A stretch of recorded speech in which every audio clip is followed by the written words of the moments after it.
안녕하세요. 오늘의 데일리 뉴스레터에 오신 것을 환영합니다. 1. 파산 직전의 조짐. 2. 엔화는 가치를 잃습니다. 3. 투자하기 가장 좋은 곳. 한번 진실을 알아봅시다. 일본이 국가 파산 위기에 몰렸습니다. 엔화 가치가 역대 최저 수준을 기록하면서 그러지 않아도 위태로웠던 일본 경제에 치명적인 타격을 입은 것인데요. 일본 재무대신이 IMF 총재를 만나 차관 협상을 시작했다는 이야기까지 도는 상황. 현재 심각하게 돌아가고 있는 일본 경제와 일본 정부의 무능력에 대해 내가 10살짜리 일본인 어린아이라면 AK-47 소총을 샀을 것이다. 당황스러운 그의 말은 계속 이어졌는데요. 100년 뒤 일본이라는 나라는 없어질 것이다. 현재 일본의 청소년들은 지금 당장 일본을 빠져나와야 한다. 짐 로저스 아베 계승한 스카의 일본 불행 젊은이들 떠나라. 일본인들을 대상으로 한 강연이었지만 그는 과감한 발언을 아끼지 않았죠. 대담한 예언을 내뱉은 이는 바로 짐 로저스. 세계적인 투자 전문가로 유명한 그는 일본에는 더 이상 희망이 없다고 단언했습니다. AK-47 소총을 들어야 한다는 이야기는 일본이 향후 망했을 경우 몸을 지킬 필요가 있기 때문에 그는 호신의 차원에서 일본인들이 무기를 구입할 필요가 있다고 설명한 것이죠. 일본에게는 더 이상 미래가 없다고 선언한 그의 말은 2020년, 지금으로부터 2년 전에 시작되었습니다. 그의 말 맞다나 2년 뒤인 2022년 일본은 몰락의 징조를 보이기 시작했는데요. 우크라이나 전쟁을 통해 그 흔적이 드러났습니다. 우크라이나 전쟁 이후 안전자산을 찾아 헤매던 투자자들이 일본 엔화를 외면하고 다른 자산을 찾으면서 엔화 가치가 심각하게 하락한 것이 결정적인 계기였죠. 세계적인 전쟁이 나면 경제는 안전자산을 구매하는 쪽으로 흘러갑니다. 우크라이나 전쟁 직후 안전자산으로 평가받은 금값은 높게 올라갔죠. 전쟁 발발 직후 싱가포르 시장에서 금 1온스는 1878.75달러로 거래되었습니다. 전쟁이 장기화되면서 금값은 더욱 치솟았죠. 마찬가지로 안전자산이라 평가받는 선진국 화폐들은 전쟁의 수혜를 고스란히 입게 되는데요. 달러와 함께 엔화도 이 수혜를 입을 것이라는 예측이 지배적이었습니다. 그런데 이번 전쟁 이후 오히려 엔화 가격이 떨어지는 사태가 벌어진 것이죠. 3월 27일 기준 뉴욕 외환시장에서 달러화에 대한 엔화 환율은 장중 122.4엔을 기록했습니다. 이 수치는 지금까지 일본 경제 역사상 없었던 최저 수치라 할 수 있는데요.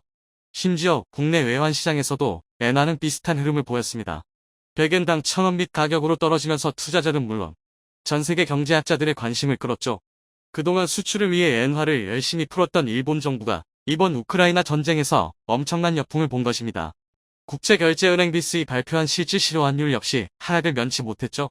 일본의 실질 실효환율은 66.54 50년 이래 최저 수치를 기록한 것인데요. 실질 실효환율이 하락한다는 것은 대외 구매력이 낮아진다는 것을 의미합니다. 한마디로 말해 일본 물건의 경쟁력이 다른 나라들에 비해 현격하게 떨어졌다는 사실을 보여주는 사례인 것이죠. 일본 엔화를 모은다고 해도 가치 상승이 되지 않을 것이 보이기에 더욱 많은 투자자들은 일본 엔화를 버리고 있는 상황. 도쿄 금융가에서는 지금 현상을 빗대어 만국의 엔저라는 말까지 등장했다고 합니다. 대장성 관료 출신 노구치 유키오 히토치 바시대학 명예교수는 이번 사태는 예견된 것이며 일본은 이미 졌다는 말까지 나왔습니다. 겉으로 보면 전 세계 경제 순위 3위인 일본이 무너지게 된 까닭을 전혀 알 수가 없는데요. 경제 지표상에서는 여전히 일본 기업들은 좋은 성적을 거두었기 때문입니다. 하지만 자세히 살펴보면 이건 보여주기식 성적에 지나지 않습니다. 버블 경제라 불리던 화려한 경제 시기 이후 일본은 새 먹거리를 찾지 못했습니다. 한국은 반도체나 IT 쪽으로 사업의 방향을 틀면서 새 활로를 찾았지만 일본은 현재 잘 나가는 자신의 모습에 도취되어 사업 개발을 게을리했습니다. 그 결과는 끊임없는 수락이었죠. 일본 정부도 경제가 무너지는 것을 보여주지 않고자 엔저 현상을 가속했습니다. 엔화 가치를 떨어뜨려 수출에 있어서 유리한 고지를 점하고자 했고 이 전략은 생각보다 잘 먹혔습니다. 아베 전 총리가 재임하던 시절 아베노믹스는 엔저 정책이라고 할 정도로 총력을 기울여 엔화 가치를 떨어뜨리는데 집중했습니다. 문제는 이렇게 겉으로는 아무 문제가 없지 내부 혁신에 어떠한 투자도 하지 않았던 것입니다. 일본 내부에서도 자조적으로 바라보는 도장 찍는 기계나 팩스 머신 사용 역시 반성 없는 일본의 모습을 보여준 사례라 할 수 있죠. 많은 전문가들 지적해왔지만 일본은 들으려고 하지 않았습니다. 하지만 경제 전문가들도 간과하고 있는 부분이 하나 있는데요. 바로 일본인의 국민성입니다. 지금 일본의 경제를 더욱 심각하게 만든 원인이라 할 수 있죠. 경제가 어려워지면서 수직 낙하 중인 일본 경제를 뜯어고치거나 정권 교체를 통해 수정해야 하는 상황임에도 불구하고 일본은 패기치기 싫어하는 문화와 조화를 중요하게 생각하는 사고 때문에 악습을 개선하지 않고 계속해서 잘못된 방식을 고집하고 있죠. 언젠가부터 나온 검소 문화는 이를 반영하는 대표적인 문화입니다. 일본 방송은 물론이고 어느 순간부터 검소한 삶을 찬양하는 일이 잦아졌는데요. 저렴한 가격으로 구입하는 것을 미덕으로 여기는 풍조가 퍼졌습니다.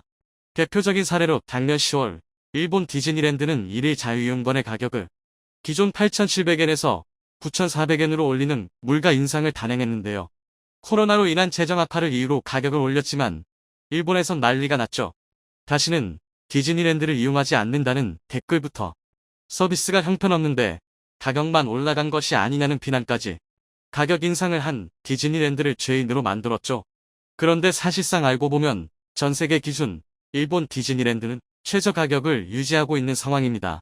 미국과 프랑스, 심지어 중국조차도 비수기에는 표 값이 1만 엔을 넘죠. 그럼에도 불구하고 가격 인상에 유달리 인색한 모습을 보인 것입니다. 이러한 현상은 백엔습 열풍에도 살펴볼 수 있는데요. 백엔으로 구입할 수 있는 물건들을 모아놓은 백엔습은 도쿄 등지에서만 살펴볼 수 있는 가게가 아니라 일본 전역에서 흔하게 찾아볼 수 있는 가게가 되었죠. 검소를 미덕으로 여기는 일본 문화가 퍼진 시점과 일본 경제가 급격하게 기울어진 시점은 절묘하게 맞아떨어지는데요.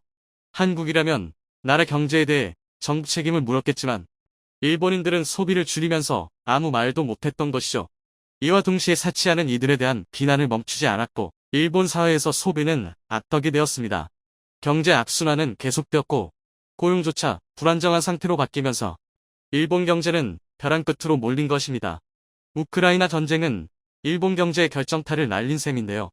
러시아와 협력하면서 투자한 자산을 러시아가 국유화하면서 엄청난 피해를 입은 데다가 도쿄올림픽과 코로나 사태 대비를 위한 예산을 끌어쓰는 바람에 일본은 외환 보유고가 바닥난 것인데요. 결국 최근 일본 재무 대신 스키스니츠는 비밀리에 IMF와 접촉, 크리스탈리나 게오르기에바 IMF 총재와 만남을 가져 차관 도입에 대한 논의를 했다고 합니다. 그동안 탄탄하다고 평가를 받았던 일본 엔화도 같이 하락을 면치 못하고 각종 예상과 빚으로 연명하던 일본 경제에 빨간불이 들어온 것인데요. 이미 일본은 GDP 대비 국가 채무가 최악인 상태였습니다.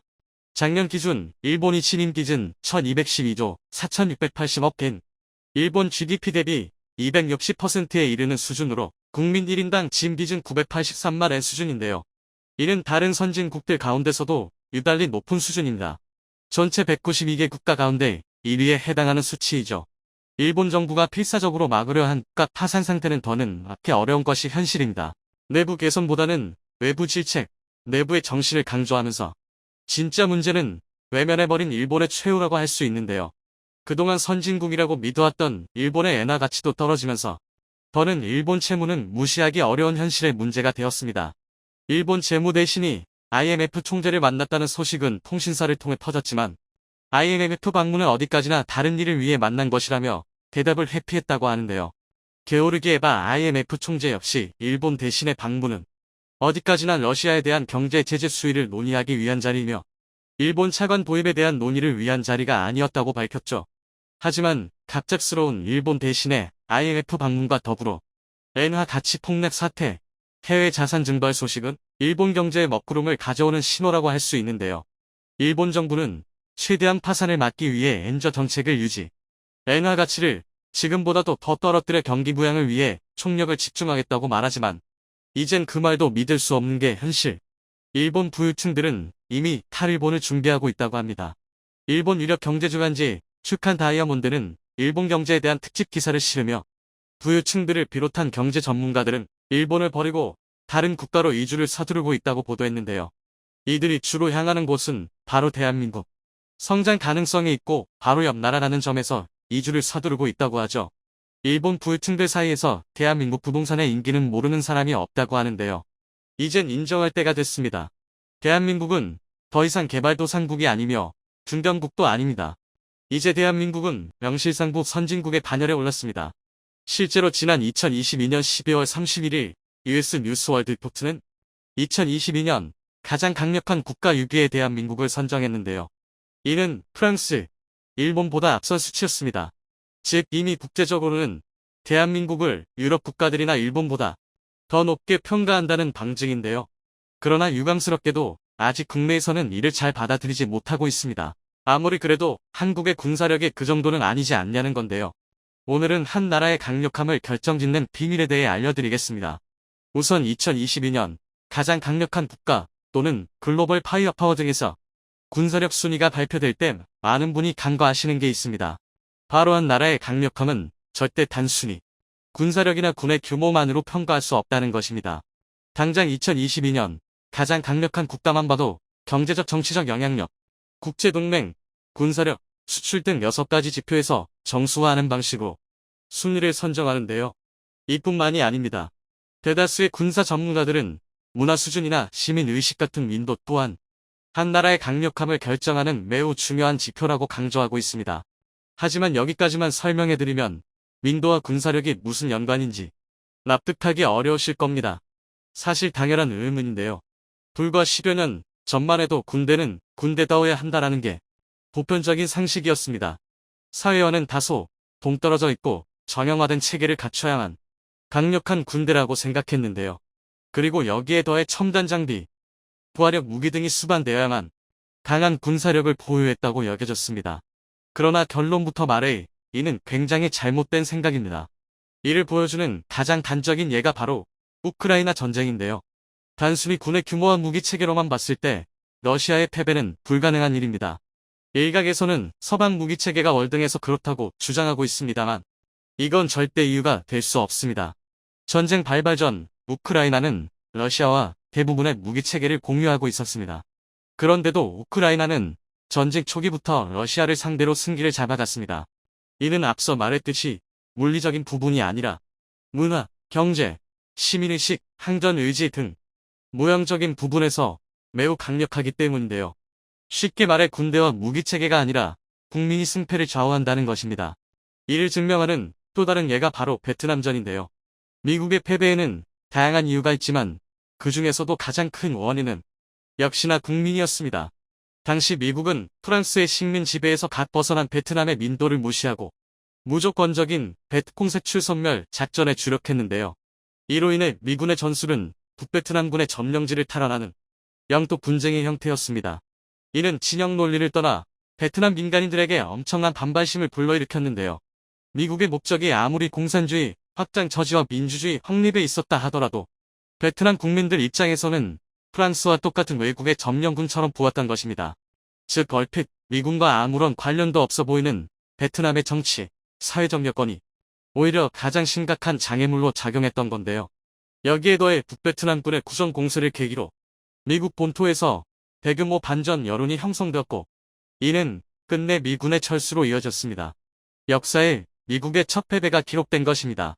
더군다나 당시 미국은 베트남 전쟁보다 흑인 시위로 대표되는 내부의 인종 문제가 더 급한 불이었고 군은 국민의 지지를 얻지 못했습니다. 또 군사력과 전혀 상관없어 보이는 정치, 사회, 문화적 흐름의 전쟁의 승패가 결정된 건데요. 그런데 여기서 주목해야 할 건 미국 국민들의 군인을 대하는 태도의 변화입니다. 많은 분이 아시다시피 미국에서 군인에 대우는 세계 최고 수준인데요. 일반 국민들도 군인을 존경과 존중의 자세로 대합니다. 이는 우리 국민분들이 가장 부러워하는 미군의 장점 중 하나인데요. 많은 분이 이래서 미군이 세계 최강이다라고들 말씀하십니다. 그러나 1970년대 당시만 하더라도 베트남 전쟁 참전 용사에 대한 처우는 최악이라는 말로도 부족했습니다. 영화 람보가 이를 굉장히 잘 보여주는데요. 정말 가슴 아픈 이야기지만 반전 시위를 주도한 청년층에게 베트남전 참전 용사는 악당이었고 제2차 세계대전과 6월 25일 전쟁을 승리로 이끈 중장년층에는 패잔병이자 골칫땅이었습니다. 여기에 엎친 데 덮친 격으로 미국 내 정치 문제와 국제경제 위기들이 연달아 터지면서 베트남 참전 용사는 그저 사회 문제로 전락해버렸습니다. 지금 우리가 접하는 미군에 대한 사회적 대우를 생각하면 상상하기 어려운 과거인데요. 이는 미국 정부가 문화와 시민의식이 군사력에 미치는 영향을 일찌감치 파악하고 부단한 노력을 계속했기 때문입니다.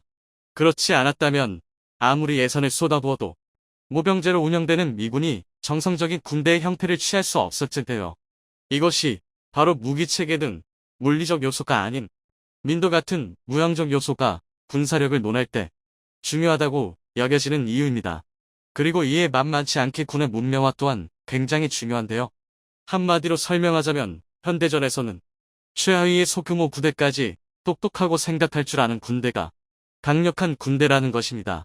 마찬가지로 우크라이나 전쟁에서 러시아군을 보면 이 유명함이 얼마나 중요한지 알 수 있습니다. 우크라이나 관련 영상에서 종종 말씀드렸지만 러시아의 군사결의는 제2차 세계대전에서 멈춰 있습니다. 반면 군은 대단히 현대화된 구조인 대대전술단 BTG로 운영되고 있는데요. 이는 군단 사단 대대로 이어지던 전통적인 구조를 군단 대대로 간소화한 대단히 파격적인 구조입니다. 좀 더 구체적으로 BTG에 대해 설명하자면 정찰을 목적으로 5대의 드론, 탑재 차량이 편제되어 있고 지휘를 위한 지휘 차량이 편성되어 있습니다. 또 타격에는 전차 10대로 이루어진 1개 전차 중대와 40대의 보병전투차, 6대의 자주박격포 F-12, 20대의 자주포 또는 다연장 로켓포로 구성된 이 3개 기계화 포병중대가 편제되어 있는데요. 방호에는 2대의 전자전 차량, 10대의 방공 차량이 배치되어 있고 지원에는 공병부터 의료 지원까지 다수의 지원 차량이 따라붙습니다. 대략 600,000명의 병력으로 구성된 한 개 대대가 정찰, 지휘, 타격, 방호, 지원까지 모든 임무를 수행할 수 있는 건데요. 규모가 작은 만큼 지속작전을 수행하기에는 무리가 있지만 임무 수행 능력이 굉장히 빠르고 유연해서 전면전이 아닌 지역 분쟁에 개입하기에는 상당히 효율적인 선진화된 군 구조로 여겼습니다. 심지어 미군조차도 BTG까지는 시도하지 못하고 규모 면에서는 한 단계 위인 여단 전투단을 운용할 정도였습니다. 그러나 군의 구조만 최신화시키고 정작 소프트웨어인 군사 결의가 수십 년째 제자리 걸음이다 보니 아주 간단한 임무마저 소화할 수 없었는데요. 기계와 보병은 속된 말로 닭돌뿐이고 포병은 아군의 위치도 파악하지 않고 그저 지역 제한만 생각하고 포탄을 쏟아붓는 지경이었습니다. 상황이 이렇다 보니 같은 BTG 소속이었음에도 당연히 제병 협동은 어불성설이었고 아무리 강력한 전차라도 고작 제블린 한두 발의 뚜껑이 나에게 일쑤였습니다. 그렇게 전체 전차 손실량 96.6% 달성, 기계화 장비 손실량 46% 달성이라는 말도 안 되는 기록이 만들어진 건데요. 즉 유연하지 못한 군의 사고가 전멸이라는 최악의 결과로 나타난 것입니다. 그럼에도 불구하고 단순히 군의 규모와 무기 체계의 수준만으로 한 나라의 강력함을 진단한다면 아무리 전문가라도 3일이면 러시아가 이긴다 같은 오류를 범할 수밖에 없는 것입니다. 하지만 여기에도 변명의 여지가 전혀 없는 건 아닙니다. 사실은 미국의 잘못도 있는데요. 오직 미국만이 가능한 현대전이라는 개념이 다수의 전문가가 오류를 범하게 만들었기 때문입니다. 그렇다면 미군은 도대체 왜 그렇게 강력한 걸까요? 지금에 와서야 설득력이 떨어졌지만 현대전이란 곧 총력전의 반대말과 같았습니다. 과거처럼 우리나라 대남의 나라가 일일로 싸우는 게 아니라 거미줄처럼 얽혀있는 국제관계 속에서 주요국들의 개입이 당연시되기 때문인데요. 우크라이나 전쟁의 흐름을 보면 이를 아주 잘 알 수 있습니다. 일반적으로 전문가들은 2014년 시작된 돈바스 전쟁을 우크라이나 전쟁의 첫 물리적 충돌로 보고 있습니다. 러시아가 추구하는 전형적인 현대전의 모습이었다고 할 수 있는데요. 러시아 입장에서는 타국의 개입 없이 우크라이나의 국력을 소모하고 원하는 바를 얻을 수 있는 상책이었습니다. 실제로 이때까지만 하더라도 돈바스 전쟁에 개입하는 주요국은 미국 정도가 전부였습니다. 심지어 그것도 간신히 체면치레할 정도의 군사 원조가 전부였는데요. 오죽하면 다수의 군사 전문가들이 우크라이나 전쟁 초기 러시아의 승리를 예상했을 정도입니다. 우크라이나에게 러시아의 침략은 그 즉시 국력을 총동원해서 대응해야 하는 절체절명의 위기였지만 세계 2위 군사 대국인 러시아 입장에서는 푸틴의 말맞다나 특수 군사작전 정도에 불과했기 때문입니다. 그리고 이로 인해 많은 전문가가 창피를 당해야 했는데요. 모두 아시다시피 러시아는 철저히 실패했습니다. 전문가들마저 단순히 군의 규모 무기체계의 차이만으로 전쟁의 승패를 재단하는 실수를 저질렀던 것입니다. 그도 그럴 게 그간 미국이 보여줬던 현대전은 개전 초기 신속하게 제공권을 장악하고 이를 바탕으로 적의 방공망을 제압하는 데서 시작되었습니다. 이후 신속 전개가 가능한 압도적인 정찰 감시 자산과 세계 최고 수준으로 무장되어 있는 지상군을 이용해 작전 지역을 넓혀가는 것이었는데요. 이 과정에서 정밀한 통신 체계를 이용한 막대한 항공 지원이 수반되었습니다. 또한 적군 저격수 하나 잡기에 해당 지역에 대규모 폭격을 날릴 수 있을 정도로 압도적인 보급 지원 능력이 뒷받침되어야 합니다. 이게 가능했기에 미군은 걸프 전쟁을 수행하는 211일 동안 약 148명의 전사자가 발생한 반면 이라크 측에서는 무려 2만 5만에 달하는 전사자가 발생했습니다. 그리고 전쟁은 미국의 승리로 끝을 맺었는데요. 상황이 이렇다 보니 세계 2위 군사력을 가진 러시아가 속전속결로 우크라이나를 끝내버릴 것이라는 예측은 당연해 보였습니다. 그러나 예상과는 정반대로 러시아군 현대전 능력은 동네 꼬마들 전쟁 놀이만도 못했는데요. 더군다나 전쟁이 장기화되고 총력전이 되어가면서 전쟁을 지속할 능력이 부족하다는 사실이 낱낱이 드러나고 있습니다. 이는 미국과 러시아의 결정적인 차이 때문인데요. 당연한 얘기지만 현대전에는 돈이 필요합니다. 그것도 아주 많은 양의 예산이 필요한데요. 일례로 현대 미군 보병 1명을 완전 무장시키는 데에는 약 17,500달러, 한화 약 2,150만원에 육박하는 금액이 필요하다고 추측됩니다. 미군의 강력함은 이런 일개 보병 단계까지도 수천만 단위의 첨단 기술이 적용되었다는 점입니다. 그리고 이게 가능한 이유는 미국의 어마어마한 경제 규모 덕분입니다. 실제로 2021년 기준 미국의 GDP는 약 23조 달러가 넘는데요. 그나마 중국 17조 달러, 러시아가 고작 1.7조 달러에 불과하다는 걸 생각하면 미국의 경제 규모가 얼마나 차원이 다른 수준인지 짐작할 수 있습니다. 그리고 이런 경제적 풍요는 군사력 규모에 상당한 영향을 끼치는데요. 국방기술진흥연구소에서 발표한 2022 세계 방산시장 영감에 따르면 2021년 상위 15개국 중 미국의 국방비 관련 지출은 8,010억 달러로 나머지 14개국을 합친 9,150억 달러와 2017이 엇비슷한 수준이었습니다. 미국이라는 한 나라의 군사 관련 지출이 전 세계의 군사 관련 지출과 맞먹는다는 것이죠. 정말 입이 떡 벌어지는 수치인데요.